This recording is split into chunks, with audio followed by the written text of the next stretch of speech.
everyone, this video is intended to be a brief look at a writing sample from Pelikan's M800 Cream Blue. As with any other M800, this model comes with a two-tone 18-karat gold nib, the two-tone coloring thanks to the rhodium plating.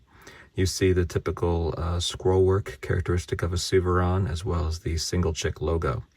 The cap is able to be quickly removed with just a 3/4 turn, and it posts very securely to the back of the barrel for those that like to do so, as I do. You do have to be careful about jamming the cap onto the back of the barrel, particularly with lighter colored resin, such as this cream colored one, because it can show stress fractures more readily than, say, a darker colored resin. So just something to be mindful of. Now, this pen from the factory is labeled a broad nib, but I did have a custom grind applied from the retailer before I took receipt of it. And the reason I did that was to give the writing a little bit more character. Now, my typical writing doesn't really demonstrate that well. Just because of the way my writing is, just how I do it. But if I took my time and really, if I chose to write in cursive, you would see some broader downstrokes, some narrower cross strokes.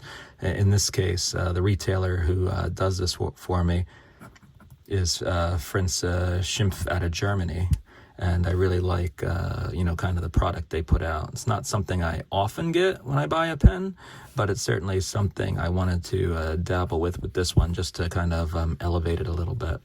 And you can see here, you get these, downstrokes and these thinner cross strokes. And it really depends too, and where you're holding the pen and how you're holding it, because you can really kind of vary it. There's a little bit of a sweet spot you kind of have to hit to get where you want to be. And sometimes that takes a little bit of trial and error. Obviously, being a new pen for me, I'm just still trying to get used to, where all the sweet spot of this grind is. But I think they did a very good job. For a dark blue pen like this, I like to, match it with a blue ink. And in this case, it's not a Pelikan ink, but it's one of the, kind of the first inks I ever fell in love with in the fountain pen world, and that's the Irishizuku Kon-Peki.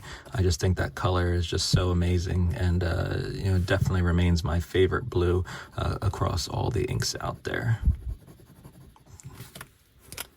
So that's just been a brief look at a writing sample from Pelikan's M800 Cream Blue, in this case one with a custom cursive italic nib.